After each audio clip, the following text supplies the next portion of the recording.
إذ أنتم قليل مستضعفون في الأرض تخافون أن يتخطفكم الناس فآواكم وأيدكم بنصره ورزقكم من الطيبات لعلكم تشكرون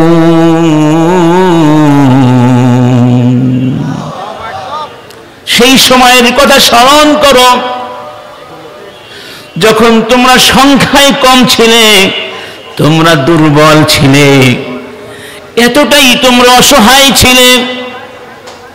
প্রতিটি মুহূর্তে তোমাদের মধ্যে উৎকণ্ঠা, ভয়, শঙ্কা জেগে উঠত, না জানি এখন চিলের মতো ছো দিয়ে আমাদেরকে ওরা নিয়ে যায় কিনা। আমি আল্লাহ তোমাদেরকে সেই অসহায় অবস্থা থেকে উদ্ধার করেছি, আমি তোমাদেরকে সাহায্য করেছি, আমি তোমাদেরকে রিজিক, উত্তম রিজিক দান করেছি, লাআল্লাকুম তাশকুরুন, যাতে করে তোমরা আমার শুকরিয়া আদায় করো। গত 16-17 বছর ধরে এইরকম মন খুলে, প্রাণ খুলে, প্রশান্ত মনে, নিশ্চিন্তে, নিরাপদে মাহফিল করতেও আমরা পারিনি, বসতেও আমরা। আমাকেই তো এখানে আসতে বাধা দেয়া হয়েছিল, আপনাদের মনে আছে? যারা বাধা দিয়েছিলেন আজকে তারা কোথায়? আজকে তারা, রব্বুল আলামিন বলছেন লাকাদ সাদাকাল্লাহু রাসূলাহু ইয়া বিল হক لتدخلن المسجد الحرام إن شاء الله آمنين محلقين رؤوسكم ومقصرين لا تخافون فعلم ما لم تعلموا فجعل من دون ذلك فتحا قريبا হে রাসূল, যে মক্কায় ওরা তোমাকে ঢুকতে দেয়নি, উমরা করতে দেয়নি, সাহাবায়ে কেরাম মনে কষ্ট নিয়ে চলে গিয়েছিলেন। রব্বুল আলামিন ওয়াদা করেছিলেন, রাসূল চিন্তা করো না, মনে কষ্ট নিও না, আমি অবশ্যই তোমাদেরকে ওই মসজিদে যাওয়ার ব্যবস্থা করে দিব। সবর করতে হবে, অপেক্ষা করতে হবে। রব্বুল আলামিন তার ওয়াদা রেখেছিলেন না?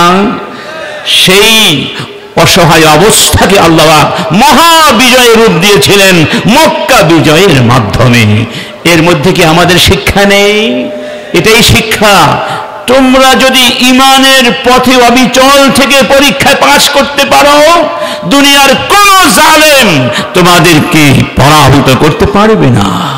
তোমরা হয়তো বাড়ি ঘর থেকে বের হয়ে যাবে, তোমাদেরকে উদ্বাস্ত করে দেওয়া হবে, তোমাদের বিরুদ্ধে মামলা দেওয়া হবে, হামলা দেওয়া হবে, তবে তোমরা যদি ঈমানের পথে থাকো, আমি কথা দিলাম আবার তোমাদেরকে তোমাদের বাড়ি ঘরে ফিরিয়ে নেব। আর যারা তোমাদেরকে বের করে দিয়েছিল তাদেরকে আমি বের করে দেব। ঠিক না বেঠি? وأوحينا إلى موسى أن أسر بعبادي إنكم متبعون فأرسل فرعون في المدائن حاشرين إن هؤلاء لشرذمة قليلون وإنهم لنا لغائظون وإنا لجميع حاذرون فأخرجناهم من جنات وعيون وكنوز ومقام كريم কাযালিকা ওয়া আওরাসনাহা বনী ইসরাঈল। রব্বুল আলামিন বলছেন, মূসাকে বললাম তুমি তোমার সাথীদেরকে নিয়ে রাত্রিবেলা বের হয়ে যাও, যাতে কেউ ওরা টের না পায়, ঠিক না? ফেরাউন টের পেয়ে গিয়েছিল, প্রত্যেকটা শহরে শহরে লোক পাঠিয়ে দিল, আর বলল কয়েকজন মুষ্টিমেয় সন্ত্রাসী, ওদেরকে ধরতে হবে, ওদেরকে পাকড়াও করতে হবে, চলো। যখন তারা পাকড়াও করতে গিয়েছিল, আল্লাহ পাক কাদেরকে ধ্বংস করে দিলেন? ফেরাউনকে। এবং বললেন আমি ওদেরকে ওদের জান্নাত থেকে, বাড়ি ঘর থেকে, প্রাসাদ থেকে বের করে দিয়েছিলাম, ওদের কারিগরি সম্পদ থেকে বের করে দিয়েছি, ওদের রাষ্ট্রীয় পদ পদবি থেকে ওদেরকে বের করে দিয়েছি। সুবহানাল্লাহ। সেই সব জায়গায় আমি বনী ইসরাইলকে প্রতিষ্ঠিত করে দিয়েছিলাম। অতএব আজকের এই মাহফিল প্রমাণ করছে, আমরা যদি আল্লাহর পথে অবিচল থাকতে পারি, তাহলে ইনশাআল্লাহ আমাদের কোনো পরাজয় ইনশাআল্লাহ। এই যে আল্লাহ পাক সুযোগ সৃষ্টি করে দিলেন, এই মুহূর্তে আমাদের কিছু করণীয় আছে না ভাই? আল্লাহ পাকের নেয়ামত পেয়ে আমরা এখন নাকে তেল দিয়ে ঘুমাবো? কোনো দায়িত্ব নেই, কোনো কর্তব্য নাই। সেই দায়িত্বটা কি, সেই ব্যাপারে একটু কথা বলবো আজকে। আল্লাহ পাক বলছেন লাআল্লাকুম তাশকুরুন, যাতে করে তোমরা কি করো? শুকরিয়া করো। অর্থাৎ এই বিগত বছরগুলো তোমাদের উপরে যেভাবে জুলুম করা হয়েছিল, সেই জালেমদের অধঃপতন ঘটিয়ে তোমাদেরকে আমি সুযোগ করে দিয়েছি। এখন তোমাদের করণীয় হলো এই জমিন থেকে সব ধরনের জুলুম নির্যাতনকে উৎখাত করে এই জমিনকে ন্যায় বিচারে দিয়ে নতুন করে প্রতিষ্ঠিত করা। এটা তোমাদের একটি অন্যতম দায়িত্ব। আমরা কি আবার সেই অতীতের পথে ফিরে যেতে চাই? একটু আগে আমাদের ভাই গান গিয়েছেন, মাজলুমানের আর্তনাদে আকাশ বাতাস ভারাক্রান্ত।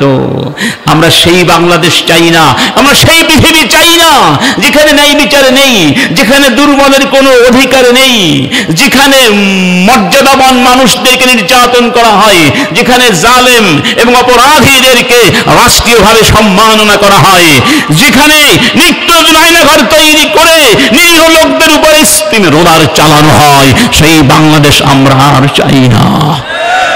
আজকে এই কথাগুলো বলতে আমি বাধ্য হয়েছি। আজকের আয়না ঘরের যে দৃশ্যগুলো আপনারা দেখেছেন, আমরা দেখেছি, আমরা বাকরুদ্ধ হয়ে পড়েছি। এই বর্তমান সভ্য পৃথিবীতে, মুসলমানদের দেশে এরকম অসভ্য পনা থাকতে পারে? নির্যাতন নিপীড়নের এই জাহিলিয়াত এখনো এই পৃথিবীতে আছে, এটা আমরা কেউ কল্পনাও, সমস্ত কল্পনাকে হার মানিয়ে ফেসিবাদটা প্রমাণ করেছে তারা কত নির্মম, তারা কত নিষ্ঠুর, তারা কত অসভ্য, তারা কতটা নির্দয় নিদারুণ, তারা কতটা কোরআন এবং সুন্নাহ বিদ্বেষী। তাওহীদি জনকণ্ঠ, তাওহীদি কণ্ঠকে তারা মুছে নেওয়ার জন্য কি না করেছিল।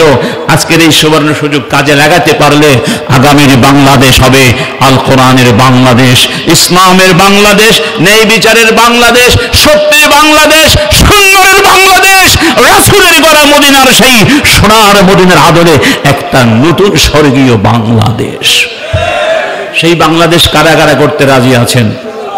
আল্লাহ তুমি তৌফিক দান করো। সবাই পড়ি লা ইলাহা ইল্লাল্লাহ।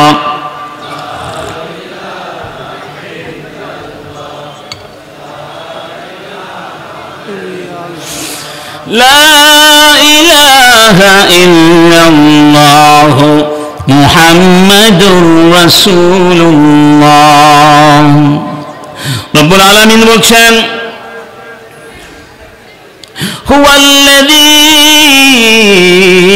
أرسل رسوله بالهدى ودين الحق ليظهره على الدين كله وكفى بالله شهيدا। আমি পৃথিবীর বুকে আমার নবীকে এজন্যই পাঠিয়েছি যাতে করে আমার নবী এই পৃথিবীতে আমার দিনকে বিজয়ী করে দিতে পারে। এই পৃথিবীতে ইসলাম ছাড়া কি আরো অনেক বাতিল ধর্ম আছে না?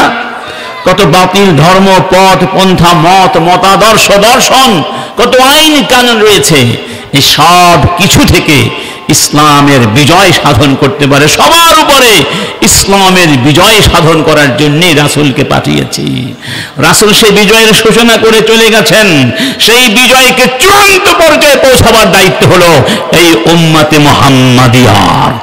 যতদিন পর্যন্ত এই বিজয়কে চূড়ান্ত পর্যায়ে আমরা পৌঁছাতে না পারবো, ততদিন আমাদের কোনো বিশ্রাম থাকতে পারে? কি বলেন, পারে?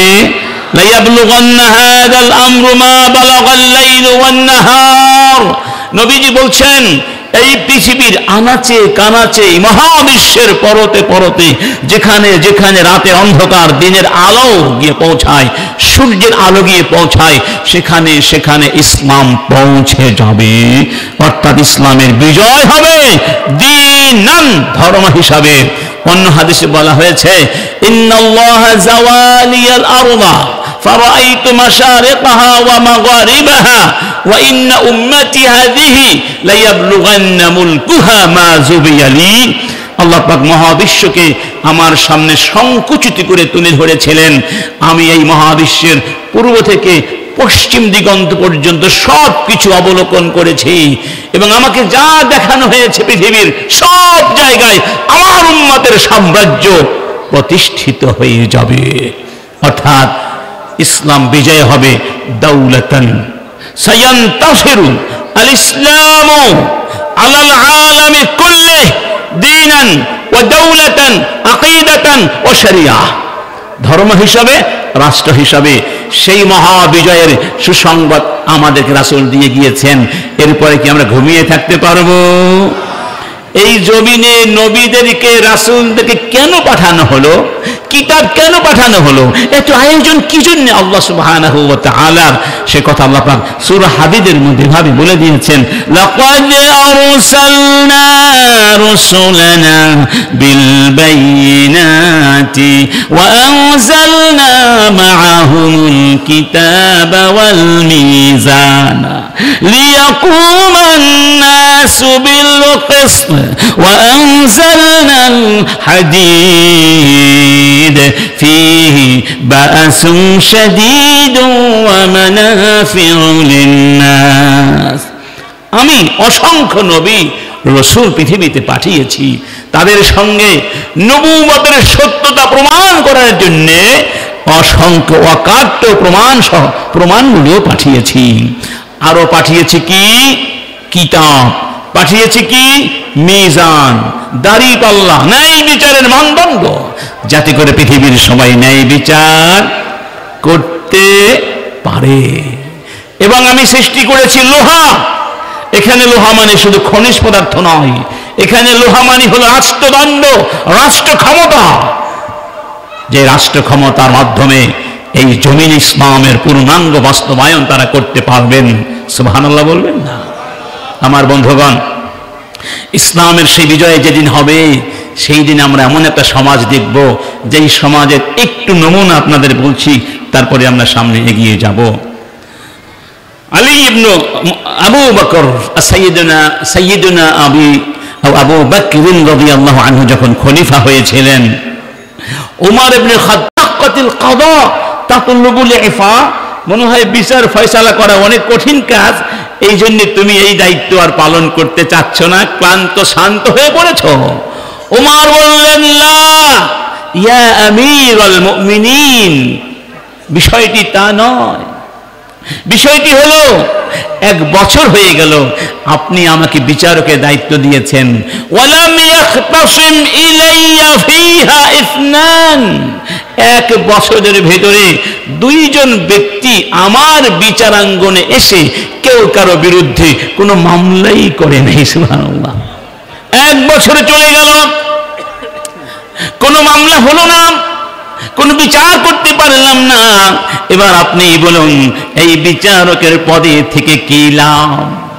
ঠিক না বেঠি?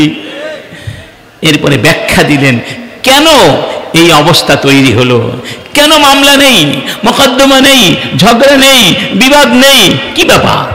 তিনি বললেন, আপনি এমন একটি জাতির জন্য আমাকে বিচারক বানিয়েছেন, আরাফা কুল্লু মিনহুম মা লাহু মিন ওয়াজিব মা আলাইহি মিন ওয়াজিব ফালাম ইউকাসসির ফি আদাইহি ওয়া আরাফা কুল্লু মিনহুম মা লাহু মিন হক ফালাম ইয়াতলুব আকসারা মিন যালিক। এমন একটি সমাজের জন্য আমাকে বিচারক বানিয়েছেন, এই সমাজের প্রতিটি মানুষ ভালো করে জানে তার কি কি দায়িত্ব আছে, কেউ দায়িত্ব পালনে অবহেলা করে না, এবং সবাই জানে তার অধিকার কতটুকু। অধিকারের চেয়ে, বৈধ অধিকারের চেয়ে কেউ বেশি চায়। যদি স্বৈরাচার 16 বছর আমাদেরকে ভোট দিতে বাধা না দিত, তাহলে কিভাবে চোরের মতো পালাতে হতো? আমাদের অধিকার দেয়নি, যেখানেই অধিকার ছিনিয়ে নেওয়া হবে সেখানেই জুলুম অনিবার্য হয়ে যাবে, সেখানে অশান্তি অনিবার্য হয়ে যাবে, বিপর্যয়ে নেমে আসতে বাধ্য। ঠিক না বেঠিক? তিনি বললেন এই সমাজ এমন একটি সমাজ, যেই সমাজের মানুষগুলো অধিকার আদায়ে অন্যের অধিকারে হস্তক্ষেপ করে না। এটাকেই তো বলা হয় জুলুম। আর জুলম ওয়া আত-তাআদ্দি আও তাসাররুফ ফি হাক্কিল গায়রি বিগায়রিল হক, অন্যের অধিকারে হস্তক্ষেপ করা অধিকার ছাড়া, এটাই হলো জুলুম। এটা কেউ করে না। সেই সোনালী সমাজ কি আমরা সবাই চাই? কি বলেন চাই? আল্লাহর কসম, সেই সমাজ ততদিন হবে না। তোমরা যত সংস্কার করো করো, সমস্যা নেই। সংস্কার করতে করতে কিয়ামত পর্যন্ত চলে যাও, সাহিত্য লিখতে লিখতে কিয়ামত পর্যন্ত চলে যাও, তোমরা সাংবাদিকতা করতে করতে কিয়ামত পর্যন্ত চলে যাবে। আল্লাহর কসম, ন্যায় বিচার আর সেই সোনালী রাষ্ট্র সমাজ কোনোদিন হবে না, যতদিন আল্লাহর দেয়া কোরআনের বিধান এই সমাজে বাস্তবায়িত না হবে। تبارك الذي نزل الفرقان على عبده ليكون للعالمين نذيرا الذي له ملك السماوات والأرض ولم يتخذ ولدا ولم يكن له شريك في الملك وخلق كل شيء فقدره تقديرا। আসমানের মালিক কে? জমিনের মালিক কে? আল্লাহ বলছেন ওয়ালাম ইয়াত্তাখিয ওয়ালাদা, আমার কোনো সন্তানাদি নেই। ওয়ালাম ইয়াকুল লাহু শারীকুম ফিল মুলকি, এই মহাবিশ্বে আমার মালিকানায়, আমার সত্তাধিকারের মধ্যে কারো অংশীদারিত্ব নাই। আমি একা, আমি সবকিছুর মালিক কে?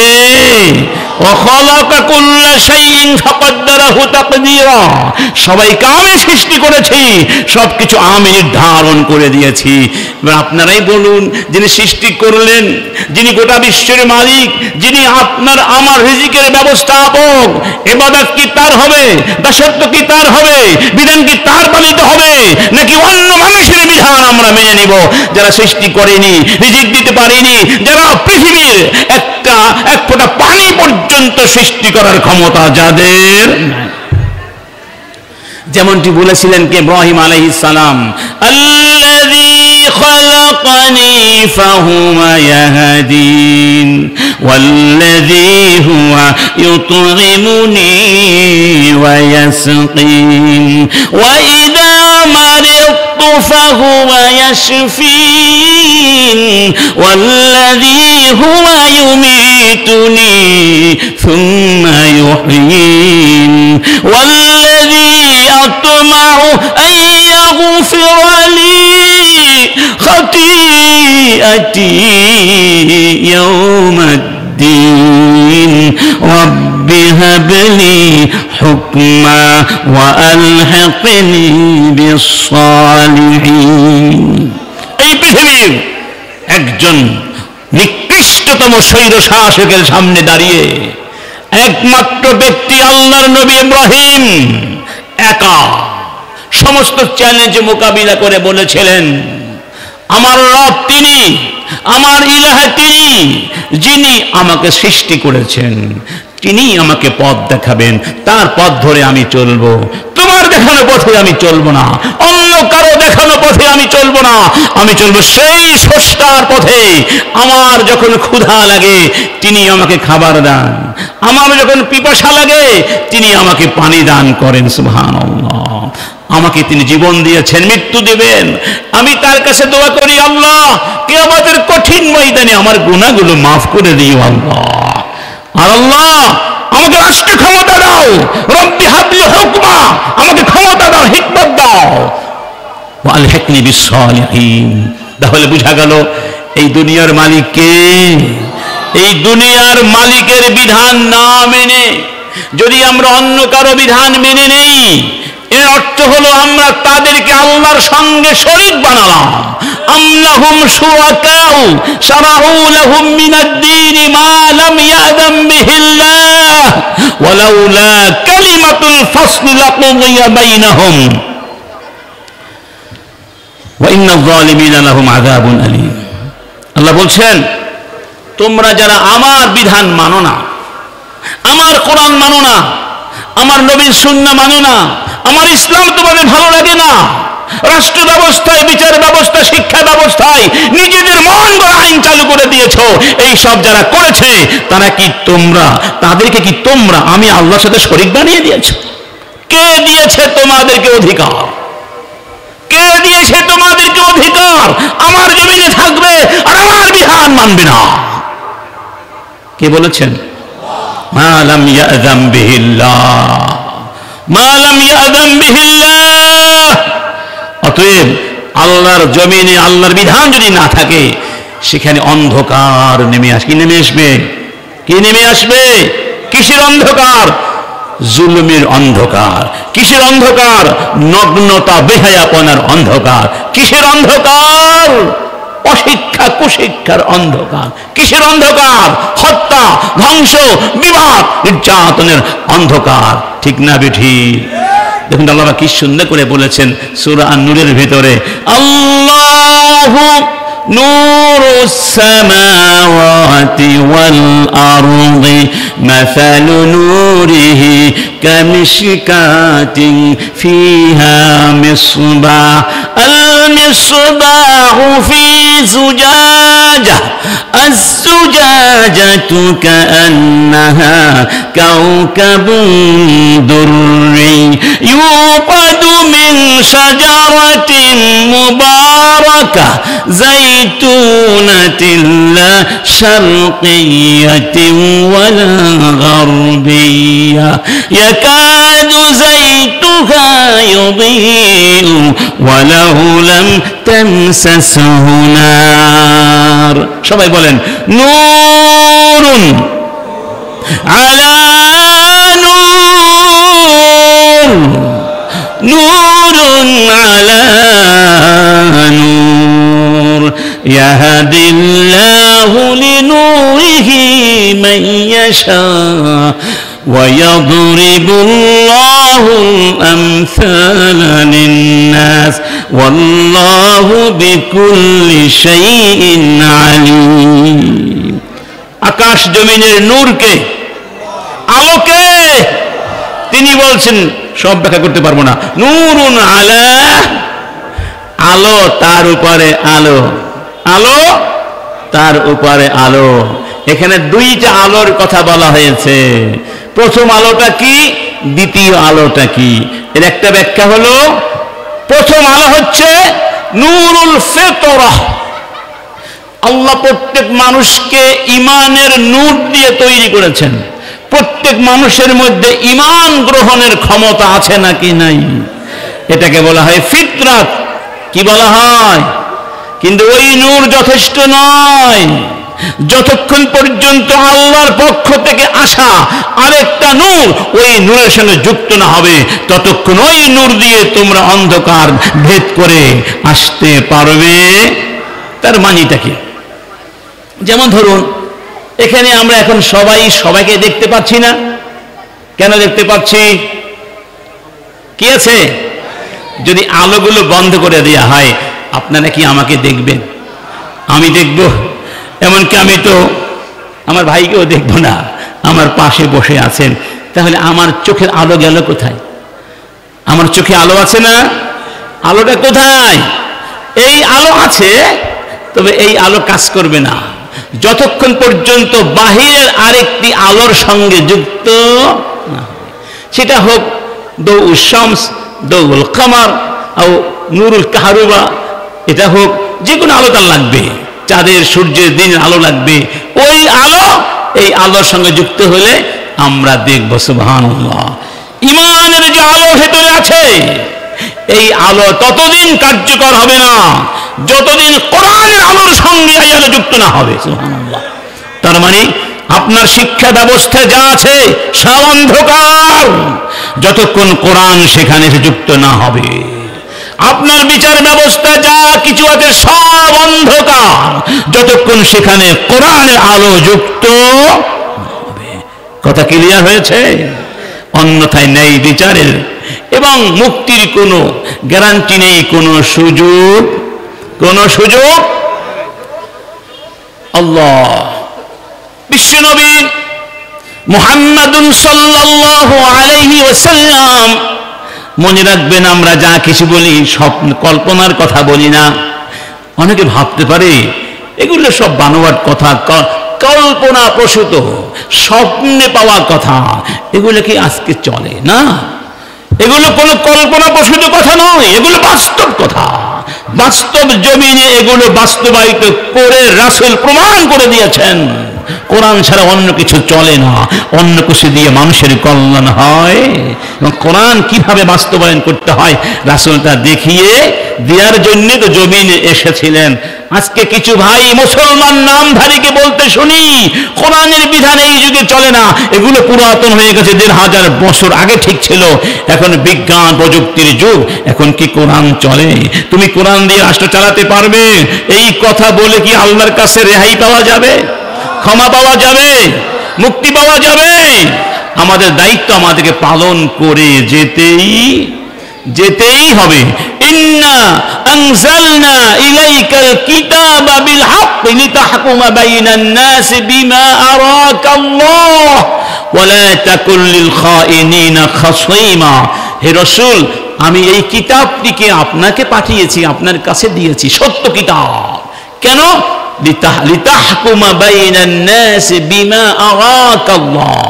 এই কিতাবের ভিতরে আল্লাহ আপনাকে যেই পথ দেখিয়েছেন সেই পথ ধরে আপনি চলবেন। সাবধান, কোন গাদ্দার, বেঈমান, কোন বিশ্বাসঘাতকের পক্ষে ওকালতি করবেন না। তাহলে বোঝা গেল যারা কোরআনের পথ ধরে চলতে চায় না, কোরআনের পথ থেকে মানুষকে বাধা দেয়, তারা আল্লাহর কাছে গাদ্দার। তারা কি? আলিফ লাম রা কিতাবুন আনজালনাহু ইলাইকা লিতুখরিজান নাস মিনাল যুলুমাতি ইলান নূরি বিইذনি রাব্বিহিম ইলা সিরাতিল আজিজিল হামিদ আল্লাহিল্লাযী লাহু মা ফিস সামাওয়াতি ওয়া মা ফিল আরদ ওয়া ওয়াইলুল লিল কাফিরিনা মিন আযাবিন শাদীদ। আমি যে কিতাব পাঠিয়েছি এই কিতাবে ব্যতিক্রম করলে তারা হলো কাফের এবং তাদের জন্য কঠিন শাস্তি আমি রেখে দিয়েছি। দেখুন রাসূল করিম সাল্লাল্লাহু আলাইহি ওয়াসাল্লাম বদরের প্রান্তরে সাহাবায়ে কেরামদেরকে সারি বিন্যাস করছেন, যুদ্ধের জন্য তাদেরকে বিন্যাস করছেন। হঠাৎ করে কি দেখলেন? এক সাহাবী, তার নাম সাওয়াদ বিন গাজিয়া, সেই অবস্থায় তিনি ডিসিপ্লিন ভায়োলেশন করে লাইন থেকে বাইরে চলে গেছেন।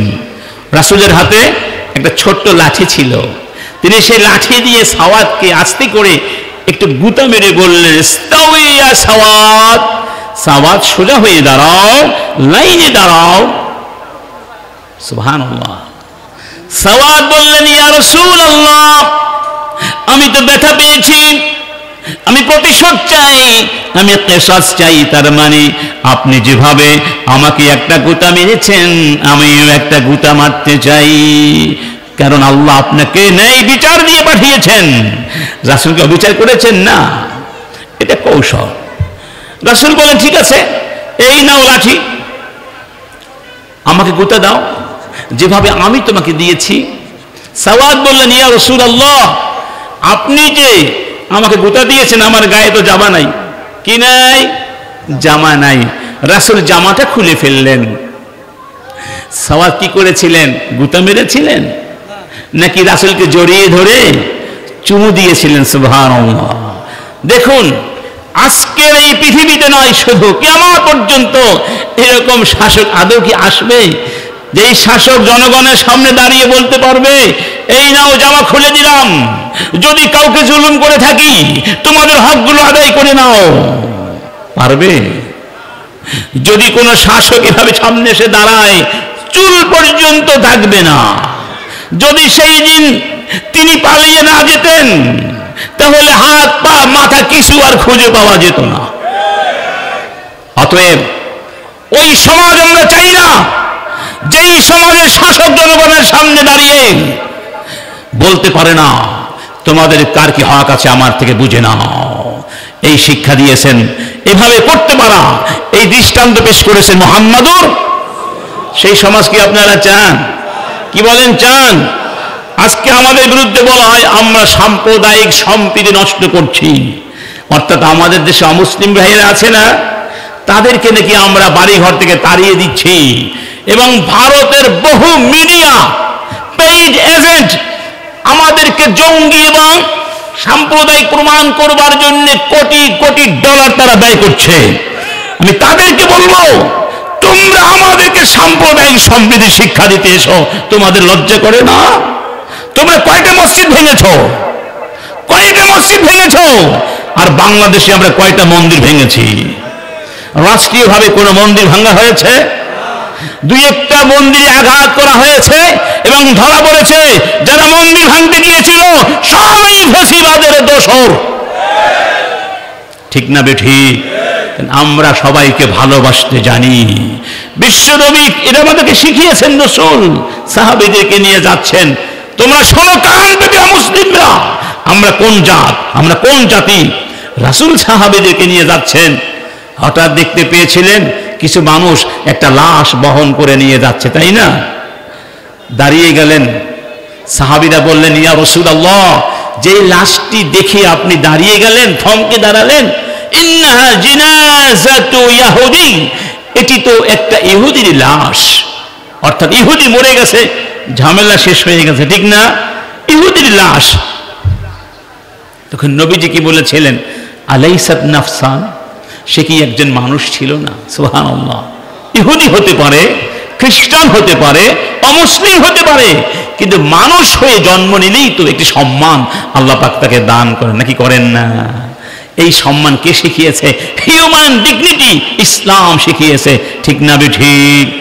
সেই অন্ধকার যুগে যখন দাসদের কোনো দাম ছিল না, কথার কোনো দাম ছিল না, অধিকার ছিল না, সেই যুগের কথা বলছি। রাসূলকে বা মুহাম্মদ সাল্লাল্লাহু আলাইহি সাল্লামকে এক ব্যক্তির দাস ক্রয় করে দিয়েছিলেন, গিফট করেছিলেন সেই যুগে। তো ওই দাসের বাবা অনেক বছর পরে খুঁজতে খুঁজতে তাকে পেয়ে গেলেন, জানলেন আমার ছেলে মুহাম্মাদের কাছে আছে। এসে বললেন, বাবা মুহাম্মদ, তোমার অধীনে যে দাস আছে সে আসলে দাস না, সে আমার ছেলে, আমার নাম হারেসা, আমার ছেলের নাম জায়েদ।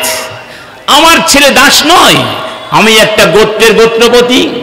আমার স্ত্রী তার বাবার বাড়ি বেড়াতে গিয়েছিল, অকস্মাৎ আক্রমণে অন্য গোত্রের পালিয়েছিল, মক্কায় আশ্রয় নিয়েছিল।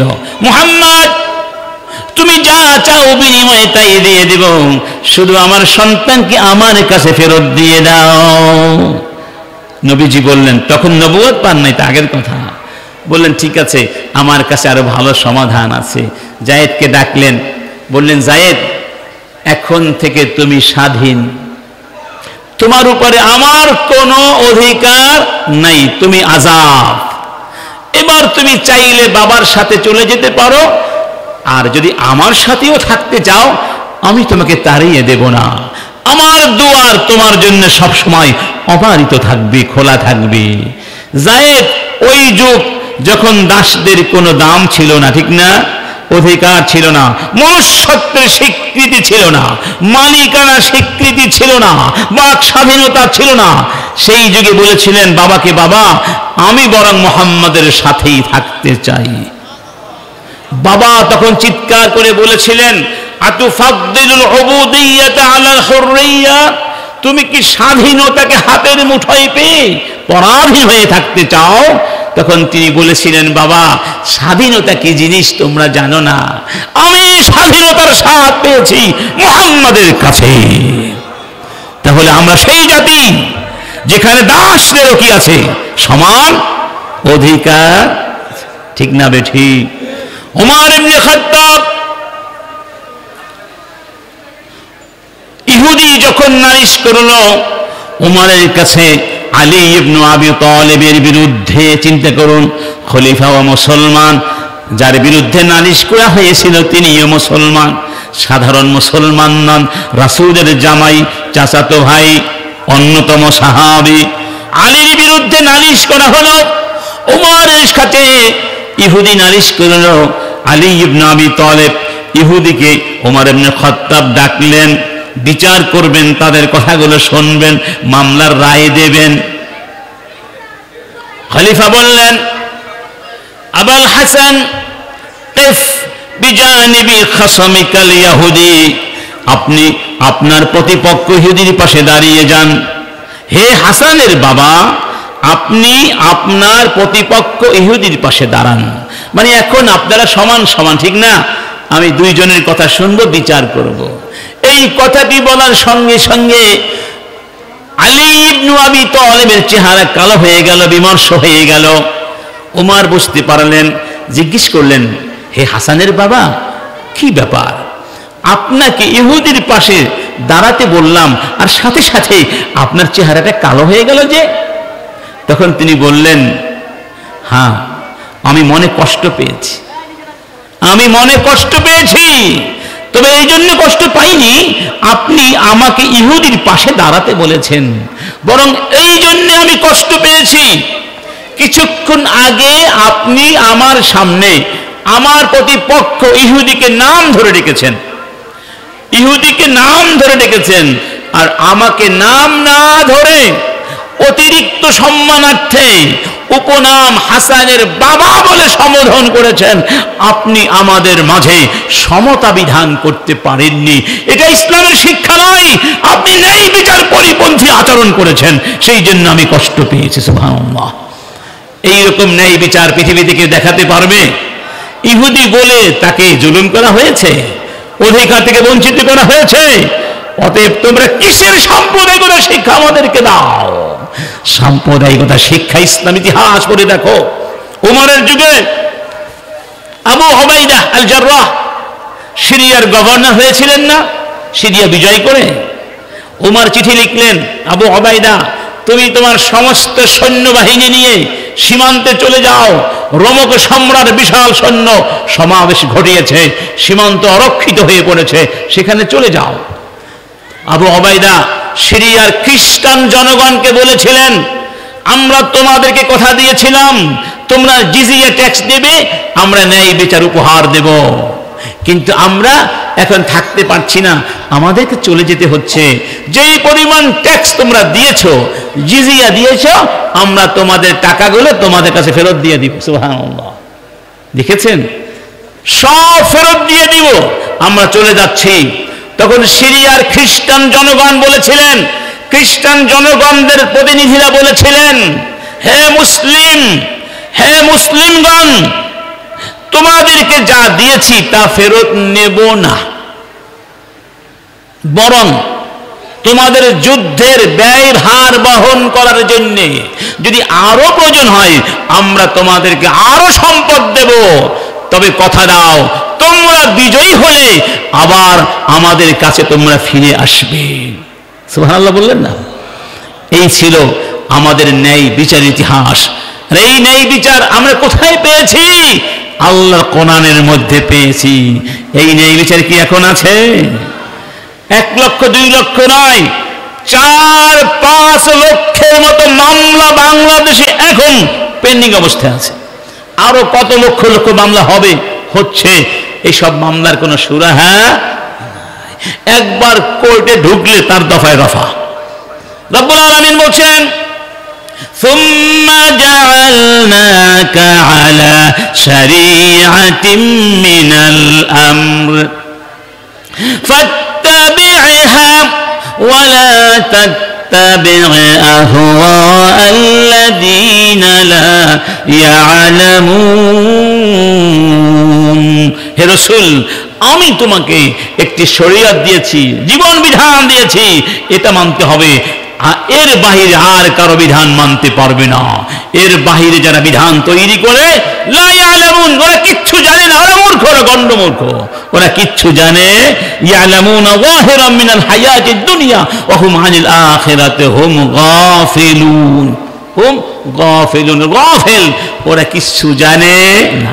তাহলে এক নম্বর কথা হলো, আমরা যদি আজকে এই বাংলাদেশ সহ গোটা পৃথিবীর বুকে কোরআনের শিক্ষা বাস্তবায়ন করতে চাই, সেই জন্য আমাদের কষ্ট করতে হবে, কাজ করতে হবে। ঘুমিয়ে থাকলে হবে? যাদেরকে আল্লাহ কোরআন দিয়েছেন তারপরেও কোরআন পড়ে না, জানে না, বোঝে না, মানে না, বাস্তবায়ন করে না, ওরা হচ্ছে গাধার মতো। কিসের মতো? মাসালুল্লাযীনা হুম্মিলুত তাওরাতা সুম্মা লাম ইয়াহমিলুহা কামাসালিল হিমারি ইয়াহমিলু আসফারা। ওরা হলো গাধার মতো, যেই গাধা ভার শুধু বহন করেই যায়, ওই বোঝার দাম বোঝে না, এর মধ্যে কত মূল্যবান পণ্য সামগ্রী, বস্তু সামগ্রী আছে, এটা তারা বুঝতে পারে না। কোরআনের মতো মহামূল্যবান কিতাব আল্লাহ দান করেছেন, এরপরেও যারা কোরআনের কাছে আসে না, কোরআন মানতে চায় না, তারা গাধার চেয়েও বরং খারাপ। أم تحسب أن أكثرهم يسمعون أم يعقلون إن هم إلا كالأنعام بل هم أضل سبيلا إنا لله। অতএব আপনার সাথে আমার ব্যক্তিগত কারণে দ্বন্দ্ব থাকতে পারে, রুচির পার্থক্য থাকতে পারে, দৃষ্টিভঙ্গির বৈষম্য থাকতে পারে, ঠিক না? ভালো লাগা না লাগার ক্ষেত্রে পার্থক্য থাকতে পারে। একটা জায়গায় কোনো পার্থক্য করা যাবে না, একটা প্রশ্নে কোনো মতানৈক্য চলবে না, একটা প্রশ্নে দলাদলি চলবে না, একটা প্রশ্নে দূরত্ব তৈরি করা যাবে না। সেই প্রশ্নটা কি? আল্লাহ পাক এখানে বলছেন, সবাই পড়ি, লা ইলাহা ইল্লাল্লাহ লাকুম মিনাদ-দীনি شرع لكم من الدين ما وصى به نوحا والذي أوحينا إليك وما وصينا به إبراهيم وموسى وعيسى أن أقيموا الدين ولا تتفرقوا فيه। অর্থাৎ নূহ, মূসা, ঈসা, ইব্রাহিম, মুহাম্মদ আলাইহিমুস সালাওয়াতু ওয়াস সালাম, সব নবীকে, রাসূলকে আমি এই নির্দেশ দিয়েছিলাম, আন আকিমুদ্দিন, তোমরা আমার জমিনে আমার দ্বীনকে প্রতিষ্ঠিত করো, ওয়ালা তাতাফাররাকু ফীহি, এই ব্যাপারে তোমরা কোনো দলাদলি করতে পারবে না, মতানৈক্য করতে পারবে। দ্বীনের বিজয় সাধনের জন্য যারা সব কিছু বিলিয়ে দিতে পারে, তারাই হচ্ছে আল্লাহর মানদণ্ডে সত্যিকার ঈমান। ইন্নামাল মুমিনুনা আল্লাযীনা আমানু বিল্লাহি ওয়া রাসূলিহি সুম্মা লাম ইয়ারতাবু ওয়া জাহাদু বিআমওয়ালিহিম ওয়া আনফুসিহিম ফি সাবিলিল্লাহ উলাইকা হুমুস সাদিকুন। তারাই হলো ঈমানদার, যারা ঈমান এনেছে আল্লাহর উপরে, রাসূলের উপরে, আর কোনোদিন সন্দেহ করেনি। এরপরে ওই ঈমানের সত্যতা প্রমাণ করবার জন্য, আল্লাহর জমিনে দ্বীনের বিজয় সাধন করার জন্য জান দিয়ে, মাল দিয়ে জিহাদ করেছে, তারাই হলো আমার সত্যিকার ঈমানদার। আর ঈমানদার না হয়ে আল্লাহর কাছে যেতে নিষেধ করা হয়েছে, ওয়ালা তামুতুন্না ইল্লা ওয়া আনতুম মুসলিমুন। আজকে এখানেই আমরা বিভেদ সৃষ্টি করে ফেলেছি, একদল ওই দিকে, একদল এই দিকে, একদল এই দিকে। আল্লাহ পাক বলছেন, মুনিবিনা ইলাইহি منيبين إليه واتقوه وأقيموا الصلاة وآتوا الزكاة ولا تكونوا من المشركين من الذين فرقوا دينهم وكانوا شيعا كل حزب بما لديهم فرحون। তোমরা মুশরিক হয়ো না। মুশরিকরা তারা শতধা বিভক্ত হয়ে গেছে, তাদের মতো দলাদলি হানাহানি করে মুশরিক হয়ে যেও না। অতএব বোঝা গেল দিনের বিজয় প্রশ্নে দলাদলি যারা করবে তারা শিরকের মধ্যে, কুফরের মধ্যে হারিয়ে যেতে পারে। দিনের বিজয়ের প্রশ্নে ঐক্যবদ্ধভাবে কাজ করতে কারা কারা রাজি আছেন? কারা কারা রাজি আছেন? এবং একটি কথা মনে রাখবেন, আমি দীর্ঘায়িত করতে পারছি না, সেই কথাটি হলো ইসলাম যদি থাকে, কোরআন যদি থাকে, ন্যায় বিচার থাকবে, সত্য থাকবে। কোরআন না থাকলে ন্যায় বিচার থাকবে, সেখানে জুলুম এসে বসবে। জুলুমের একমাত্র কারণ কোরআনকে ছেড়ে দেওয়া। এই আয়াতটি দিয়ে আমি শুরু করেছিলাম, সেটা দিয়ে শেষ করতে যাব ইনশাআল্লাহ। রব্বুল আলামিন বলছেন, ইন্না আরাদনাল আমানাতা আলাস সামাওয়াতি ওয়াল আরদি, আমি আমার আমানাতকে আকাশকে দিয়েছিলাম, জমিনকে দিয়েছিলাম, পাহাড়কে দিয়েছিলাম, কেউ গ্রহণ করতে সাহস করেনি। ফাআবাইনা ইয়াহমিলনাহা ওয়া হামালাহাল ইনসান, মানুষ আমার আমানাত গ্রহণ করেছে। ইন্নাহু কানা যালুমান জাহুলা, মানুষ বড়ই জালেম, বড়ই মূর্খ। তার মানে কি? মানুষ জন্মগতভাবে জালেম, জন্মগতভাবে মূর্খ। মানুষের মূর্খতা দূর করার জন্য, মানুষের জুলুমের স্বভাব দূর করার জন্য আমি কোরআন দিয়েছি। কোরআন যেই পরিমাণ আপনি পড়বেন সেই পরিমাণ আপনার অজ্ঞতা দূর হবে। কোরআন যেই পরিমাণ বাস্তবায়ন করবেন সেই পরিমাণ জুলুম দূর হবে। ঠিক না বে ঠিক? এজন্য আল্লাহ পাক বলছেন, ইয়াউমা ইয়া'আদ্দু যালিমু আলা ইয়াদাইহি, সেই দিন জালেমেরা আল্লাহর আযাব সহ্য করতে পারবে না, তাই নিজেরাই নিজেদের হাতগুলো কামড়ে কামড়ে ছিঁড়ে ছিঁড়ে খাবে। ইয়াকুলু ইয়া লাইতানি ইত্তাখাযতু মা'আর রাসূলি সাবিলা, চিৎকার করে বলবে, দুনিয়ায় বসে যদি রাসূলের পথ ধরতাম। এরপরে বলবে, ইয়া ওয়াইলাতা লাইতানি লাম أتخذ فلانا خليلا لقد أضلني عن الذكر بعد إذ جاءني وكان الشيطان للإنسان خذولا। চিৎকার করে বলবে, আমি কেন অমুককে অমুককে দুনিয়ায় বসে নেতা বানিয়েছিলাম, বন্ধু বানিয়েছিলাম, সেই নেতা সেই বন্ধু আমাকে কোরআন থেকে সরিয়ে দিয়েছিল। তাহলে বোঝা গেল কোরআন থেকে যারা সরিয়ে দেয় তারা জালেম, এবং ওই নেতাদেরকে যারা মানে তারা জালেমের অনুসারী, দোসর। অতএব এই কোরআনের সঙ্গে কারা কারা থাকতে রাজি আছেন? ভাই, কারা কারা থাকতে রাজি আছেন? وقال الرسول يا ربي إن قوم اتخذوا هذا القرآن مهجورا, যদি কোরআন থেকে সরে যান, এই কোরআন থেকে সরে গেলে রাসূল আপনার আমার বিরুদ্ধে কিয়ামতের ময়দানে নালিশ করবেন, হে রব আমার উম্মত কোরআনকে ছেড়ে দিয়েছিল, আমার কওম কোরআনকে ছেড়ে দিয়েছিল। আসুন এখন আপনারা বলুন, আমাদের শিক্ষা ব্যবস্থায় কোরআন আছে? আমাদের শিক্ষা ব্যবস্থায় কোরআন আছে?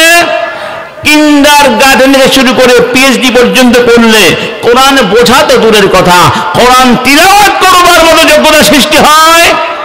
যেই শিক্ষা শিক্ষিত হলে আল্লাহর কোরআন পড়ার যোগ্যতা অর্জন করা যায় না, সেই শিক্ষার কি আদৌ কোনো প্রয়োজন আছে? কথা বলুন না কেন? আমরা সরকারকে বলবো, আগামী দিনে সরকারকে বলবো, মৃত্যু পর্যন্ত বলতে থাকবো, এই শিক্ষা ব্যবস্থা সংস্কার করো এমন ভাবে যেখানে প্রাথমিক পর্যায়ে আমাদের সন্তানগুলো ঈমান শিখতে পারে এবং কোরআন শিখতে পারে। ইয়া আইয়ুহাল্লাযীনা আমানু কু আনফুসাকুম ওয়া আহলিকুম নারা, নিজেদেরকে বাঁচাও, সন্তানদেরকে বাঁচাও। কি করে আপনি সন্তানকে জাহান্নাম থেকে বাঁচাবেন? সে তো কোরআনই পড়তে পারে না, সে তো ঈমান কি তাই জানে না, শিরক কি তাই জানে না, সে তাসলিমা নাসরিনের বই পড়ার জন্য মিছিল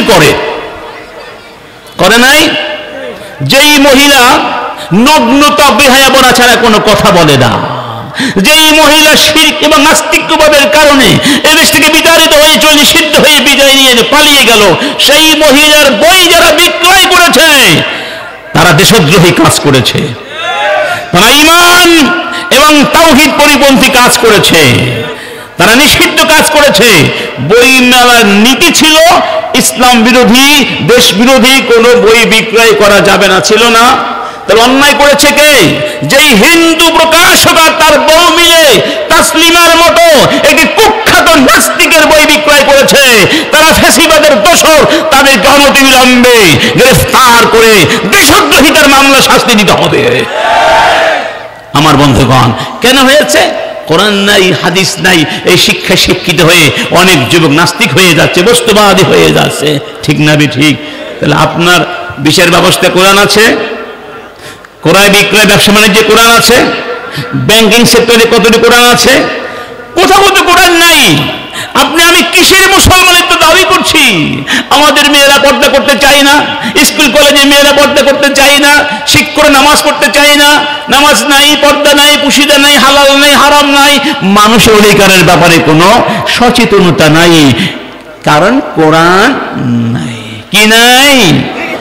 রাসূল কারীমের জন্য বলেছেন, আল কোরআনু মাহিলুম মুসাদ্দাক শাফিউন মুশাফফা মাহিলুন মুসাদ্দাক মান জাআলাহু আমামাহু কাদাহু ইলাল জান্নাহ ওয়া মান জাআলাহু খালফাহু সাকাহু ইলান নার। কোরআনকে যারা নেতা বানাবে, কোরআন তাদেরকে নেতৃত্ব দিয়ে জান্নাতে নিয়ে যাবে। কোরআনকে রাখবে সামনে, নিজেরা থাকবে পেছনে। আর যারা কোরআনকে রাখে পেছনে, নিজেরা থাকে সামনে। কোরআন পেছন থেকে ধাক্কা দিয়ে ওদেরকে জাহান্নামের মধ্যে ফেলে দিবে। ইয়া আইয়ুহাল্লাযীনা আমানু লা তুকদ্দিমু বাইনা ইয়াদাইল্লাহি ওয়া রাসূলিহি ওয়াত্তাকুল্লাহ ইন্নাল্লাহা সামিউন আলীম। হে ঈমানদারগণ, ঈমানদার হয়ে থাকো। আমি আর আমার নবীর সামনে যেতে পারবে না, আমি আর আমার নবী যা বলে তাই শুনতে হবে। ঠিক না ঠিক? إنما كان قول المؤمنين إذا دعوا إلى الله ورسوله أن يقول ليحكم بينهم أن يقولوا سمعنا وأطعنا وأولئك هم المفلحون। আল্লাহ পাক তাদেরকে সফল বলেছেন যারা আল্লাহর কথা মেনে নেয়, রাসূলের কথা মেনে নেয়। তাহলে আসুন আমরা আল্লাহ এবং রাসূলের কথাগুলো মেনে নেই। 5 ওয়াক্ত নামাজ জামাতের সাথে আদায় করতে কারা কারা রাজি আছে? সবাই আল্লাহকে সাক্ষী রেখে ওয়াদা করি, আল্লাহ আল্লাহ মন থেকে তোমাকে সাক্ষী রেখে ওয়াদা করছি মৃত্যু পর্যন্ত 5 ওয়াক্ত নামাজ যথারীতি আদায় করব জামাতের সাথে ইনশাআল্লাহ। 2 নাম্বার, আল্লাহর জমিনে আল্লাহর কোরআনকে যে যতটুকু পারেন কোরআনের পক্ষে থাকবেন, বিপক্ষে যাবেন না। কারা কারা রাজি আছেন? কোরআনের বিপক্ষে যারা কথা বলবে তারা আমাদের বন্ধু নয়, তারা আমাদের দুশমন। তারা এই দেশের দুশমন, এই জাতির দুশমন, মানবতার দুশমন, ফ্যাসিবাদের বন্ধু। 3 নাম্বার, হালাল খাবো, হারামের কাছে যাব না। সামনে রমাদান মাস, বেশি দিন বাকি নাই। আবার সামনে আছে নিসফু শাবান, শাবান মাসের 15 তারিখের রাত। একটু কথা বলে যাই, রাসূল কারীম বলেছেন, ইন্নাল্লাহা ইয়াত্তালিউ ইলা খালকিহি ফি লাইলাতিন নিসফি মিন শাবান ফায়াগফিরু লিজামিই খালকিহি ইল্লা লিমুশরিকিন আও মুশাহিন। শাবান মাসের, যেই মাসের মধ্যে এখন আমরা আছি, ঠিক না? আজ কয় তারিখ? আজকে 12, আর মাত্র 2-3 দিন আছে। শাবান মাসের 15 তারিখ রাতে আল্লাহ তার সব বান্দাকে, সৃষ্টিকে মাফ করে দেন। হাদাল হাদিস রুইয়া বিসানাদিন জাইয়্যিদ বিসানাদিন হাসান। তবে 2 প্রকার মানুষকে আল্লাহ মাফ করেন না, মুশরিক এবং মুশাহিন। খেয়াল করুন, যারা শিরিক করবে এবং যারা অন্যদের সাথে হানাহানি করবে, মারামারি করবে, অশান্তি, হিংসা, বিদ্বেষ, বৈরী, শত্রুতার মনোভাব সৃষ্টি করবে, তাদেরকে আল্লাহ মাফ করবেন। এখানে এটা বলা হয় নাই ওই রাতে যেই ব্যক্তি 100 রাকাত নফল নামাজ পড়ে তাকে মাফ করে দেওয়া হবে, এটা বলা হয় নাই। বরং বলা হয়েছে যারা শিরিক করবে না, শিরিক মুক্ত থাকবে এবং হানাহানি মুক্ত থাকবে, তাহলে ওই রাতে আল্লাহ আপনাকে মাফ করে দিন। সবাই চান? সবাই চান? কেন চান জানেন? আল্লাহর মাগফিরাত পেলে জান্নাত পাওয়া যাবে। আল্লাহর মাগফিরাত পেলে কবরের আযাব থেকে মাপ পাওয়া যাবে, আল্লাহর মাগফিরাত পেলে হাসরের ময়দানে শাস্তি থেকে মাপ পাওয়া যাবে, সব কিছু পাবেন, জান্নাত পাবেন, আল্লাহকে দেখতে পাবেন শুধু আল্লাহর মাগফিরাত পেলে। এই জন্য মাগফিরাত মুমিন জীবনের সবচেয়ে বড় আকাঙ্ক্ষা। ইল্লা মান তাবা ওয়া আমানা ওয়া আমিলা আমালান সালিহা ফাউলাইকা ইউবাদদিলুল্লাহু সাইয়্যাতিহিম হাসানাত ওয়া কানা আল্লাহু গফুরুর রহিমা। তোমরা তাওবা করো, আমার প্রতি ঈমান আনো, ভালো ভালো কাজ করো, আমি সব গুনাহ মাফ করে দিব। শুধু মাফ করব না, তোমাদের গুনাহগুলোকে হাসানাত বানিয়ে আবার আমলনামায় ফিরিয়ে দিব। সুবহানাল্লাহ। সেই মাগফিরাত পেতে চাইলে এখন থেকে আপনার সাথে ভাই বোন আত্মীয় স্বজন পাড়া প্রতিবেশী বন্ধু বান্ধব যদি কারো হক নষ্ট করে থাকেন, সম্পর্ক বিনষ্ট করে থাকেন, দূরত্ব তৈরি করে থাকেন, সেই দূরত্ব ঘুচিয়ে সম্পর্ক নবায়ন করে নিন, সম্পর্ক রিকনসিলিয়েশন করে নিন। আপনি ওই দিন ওই রাতে আল্লাহর মাগফিরাত পাবেন। এবং শিরক করে থাকলে সেই শিরক থেকে দূরে থাকুন। এতক্ষণ আমাদের শিরকের কথা বললাম, আল্লাহর বিধানকে বাদ দিয়ে মানুষের বিধান হাসি মুখে মেনে নেওয়া, এটা সবচেয়ে জঘন্যতম শিরক। ঠিক না বে ঠিক? অতএব আল্লাহর জমিনে আল্লাহর বিধান ছাড়া কারো বিধান মানি না, কারো বিধান মানতে পারি না। যদি আল্লাহ বলেন সুদ হারাম আর গোটা পৃথিবী বলে সুদ হালাল, আপনি কোনটা মানবেন? সত্যি করে বলুন। আল্লাহ বলছেন ঘুষ খাওয়া হারাম আর গোটা বিশ্ব বলছে ঘুষ খাওয়া হালাল, কোনটা মানবেন? সত্যি মানবেন তো? আল্লাহ বলে দিয়েছেন আরো কত কিছু হারাম আছে না, আল্লাহর কথা মানতে হবে, তাহলে লাভ আছে না ক্ষতি আছে? আমার বন্ধুগণ, মেয়েদেরকে পর্দায় রাখতে হবে, সন্তানদেরকে জান্নাতে নিয়ে যেতে হবে, নইলে কিন্তু আপনাকে আমাকেও জাহান্নামে তাদের সঙ্গে যেতে হবে। কারা কারা রাজি আছেন? ইয়া আইয়ুহান নবী কুল লিআজওয়াজিকা ওয়া বানাতিকা ওয়া নিসাইল মুমিনিন ইউদনিনা আলাইহিন্না মিন জালাবিবিহিন্না।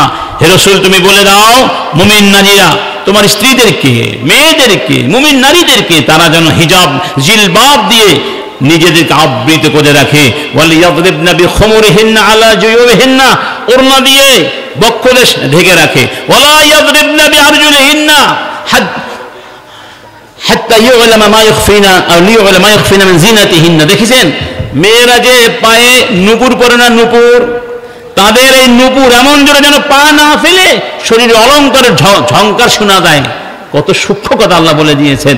এই যে হিজাবের কোনো বিকল্প, প্রত্যেকটা ঘরে ঘরে হিজাবের ব্যবস্থাকে পাকাপোক্ত করতে হবে ইনশাআল্লাহ। এই রমাদান মাসকে কোরআনের মাস বানাতে হবে, জিকিরের মাস বানাতে হবে, তাওবার মাস বানাতে হবে এবং কোরআনের জন্য সময় দিতে হবে ইনশাআল্লাহ। আর এই কোরআনের শিক্ষার জন্য যত মাদ্রাসা রয়েছে, এই মাদ্রাসা মসজিদগুলোকে নিজের ঘরের চেয়ে বেশি মহব্বত করতে হবে। যদি মাদ্রাসাগুলো না থাকতো এই মাহফিলগুলো হতো। এই মাহফিলে আলোচনা করতেন কারা? আলেম আসতো কোন জায়গা থেকে? কোরআন থাকতো না, হাদিস থাকতো না, থাকতো কিতাবের ভেতরে, কিন্তু পড়াবার লোক থাকতো না, এলেম তখন এমনিতেই চলে যেত। অতএব মসজিদ, মাদ্রাসা, ইমাম, আলেম, ওলামা তাদেরকে সম্মান করবেন। এই মসজিদের জন্য, মাদ্রাসার জন্য সবসময় সজাগ থাকবেন। কেউ যেন মসজিদ, মাদ্রাসা, আলেমদের বিরুদ্ধে কোনো কথা বলে পার পেয়ে না যেতে পারে। স্বৈরাচারীরা আলেমদেরকে টার্গেট করেছিল, কারণ আলেমদেরকে ছোট করতে পারলে ইসলাম শেষ। মানুষ ইসলাম কাদের কাছে শেখে? এই জন্য শয়তান সবচেয়ে বেশি ভয় করে আলেমদেরকে। ঠিক না বে ঠিক? ফাকিহুন ওয়াহিদুন আশাদ্দু আলা শাইতানি মিন আলফি আবিদ। 1000 জাহেল আবেদের চেয়ে একজন ফকিহ আলেমকে শয়তান বেশি বেশি ভয় করে। এটা মনে রাখবেন। ইন্নাহু লাইসা লাহু সুলতানুন আলাল্লাযীনা আমানু ওয়া আলা রাব্বিহিম ইয়াতাওয়াক্কালুন ইন্নামা সুলতানুহু আলাল্লাযীনা ইয়াতাওয়াল্লাউনা ওয়াল্লাযীনা হুম বিহি মুশরিকুন। আল্লাহ বলেছেন যারা ঈমানদার, আমার ঈমানদার বান্দা, যারা আমাকে চিনে তাওয়াক্কুল করে, শয়তান কিছু করতে পারে না তাদেরকে। শয়তান তাদেরকেই ক্ষতি করে যারা শয়তানকে বন্ধু বানায়। আমাদের বন্ধুকে, আমাদের বন্ধুকে আল্লাহ, আমাদের বন্ধুকে নবী, আমাদের বন্ধুকে কোরআন, আমাদের বন্ধুকে আলেম সমাজ। আমাদের বন্ধু কারা? আল্লাহর কোরআনের পক্ষে যারা কথা বলে, যাই হোক পরিচয়, সবাই আমাদের বন্ধু। ঠিক না বে ঠিক? আমরা শেষ পর্যায়ে, বাংলাদেশে এখনো কিছু নাস্তিক আছে। কি আছে? স্বৈরাচারকে আমরা তাড়িয়েছি, কিন্তু নাস্তিকরা এবং সাংস্কৃতিক ভাবে স্বৈরাচারের দোসরেরা এই দেশকে ধ্বংস করার জন্য আবার উঠে পড়ে লেগেছে। 2টা বিপ্লব বাংলাদেশে লাগবে। আরো কয়টা বিপ্লব? আমি যুবকদেরকে বলবো, তোমরা বুকের রক্ত দিয়ে এই জমিনকে স্বাধীন করে দিয়েছ, কিন্তু এখনো স্বাধীন করতে পারো নাই। আরো 2টো বিপ্লব তোমাদের করতে হবে, প্রস্তুত হও। একটি হলো দুর্নীতির বিরুদ্ধে বিপ্লব করতে হবে। ঘুষ বলে কোনো জায়গায় কিছু থাকতে পারবে না। যেই দিন এই দেশ ঘুষ মুক্ত হবে, দুর্নীতি মুক্ত হবে, সেই দিন আমরা স্বাধীন হতে পারবো। আরেকটা হলো, এই জমিনে কোনো নাস্তিক, শাহবাগী নাস্তিক এই জমিনে থাকতে পারবে না। সেই দিন আমরা স্বাধীন হব ইনশাআল্লাহ। কারা কারা আমার সাথে একমত? আল্লাহ তুমি কবুল করো। আল্লাহ পাক আমাদেরকে কোরআনের সঙ্গে থাকার তৌফিক দান করুন, রাসূলের সঙ্গে থাকার তৌফিক দান করুন। ওয়া আখিরু দাওয়ানা আনিল হামদুলিল্লাহি রাব্বিল আলামিন।